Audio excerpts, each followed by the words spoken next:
Justiça em Aristóteles.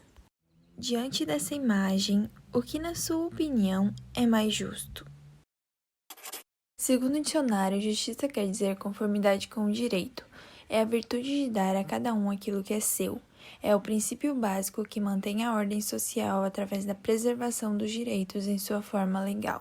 As primeiras concepções a respeito da justiça surgiram na Grécia Antiga, onde se utilizava uma expressão para representar a personificação de uma integridade moral relacionada ao Estado e aos governos. Por volta do século XVIII a.C., na região da Mesopotâmia, a justiça era entendida como atributo dos deuses. Cabia aos reis, seus representantes na terra, colocá-la em prática.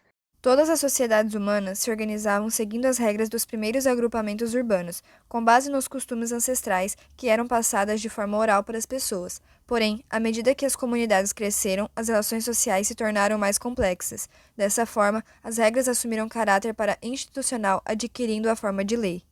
Agora, com as leis válidas, igualmente para todos, é estabelecido uma igualdade entre eles, no qual todos os cidadãos agora possuem os mesmos direitos, unindo a cidade. A ideia de justiça é tão importante para Aristóteles que é muito mencionada em seus estudos, tanto em sua obra Ética, a Nicômaco, quanto em A Política. Para Aristóteles, a justiça é uma virtude acima das virtudes.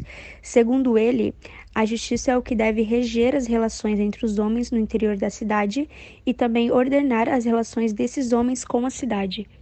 Abre aspas. A justiça é a forma perfeita de excelência moral, porque ela é a prática efetiva de excelência moral perfeita. Ela é perfeita porque as pessoas que possuem o sentimento de justiça podem praticá-la não somente a si mesmas, como também em relação ao próximo. Fecha aspas. Com isso, observamos que ser justo é respeitar as leis, respeitar a ideia de igualdade, desejando o bem e o justo para todos. Para Aristóteles, a justiça, assim como as outras virtudes, devia seguir uma justa medida, um equilíbrio entre a falta e o excesso.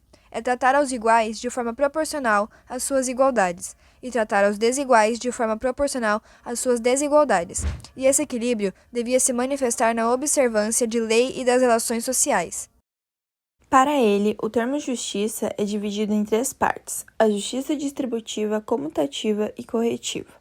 Justiça distributiva é dar mais a quem merece mais e menos a quem merece menos.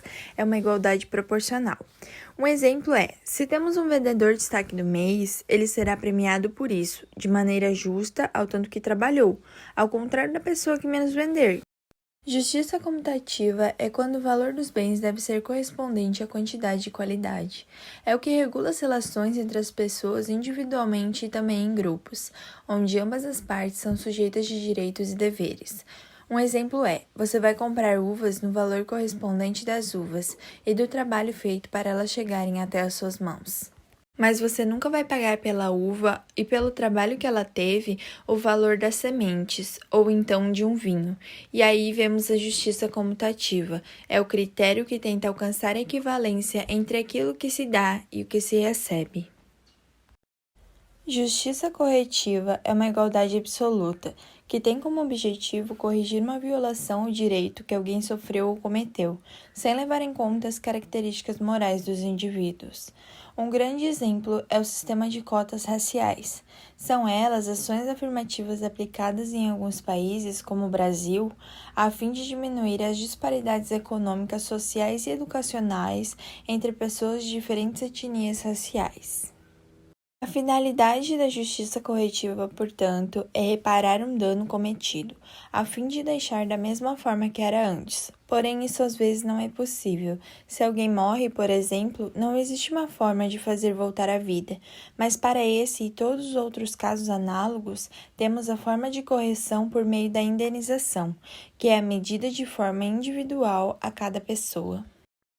Um bom exemplo que une justiça corretiva e também justiça distributiva é a imagem do começo do vídeo, onde vemos um homem e duas crianças de diferentes tamanhos recebendo um tratamento igual, quando os três ganham caixas para melhor enxergarem, o que não nos traz um resultado justo. Mas já na segunda parte, percebemos um tratamento contrário, onde é tratado com desigualdade os desiguais. O homem era alto bastante e não precisava de uma caixa para enxergar melhor, já a criança menor precisava. Aqui se dá a justiça distributiva, mais a quem merece mais e menos a quem merece menos. E também percebemos a presença da justiça corretiva, onde o objetivo é o restabelecimento do equilíbrio entre os envolvidos. E esses critérios classificam justiça como equidade, que é o que determina aquilo que seria o correto de um ponto de vista público. Foi isso, muito obrigada!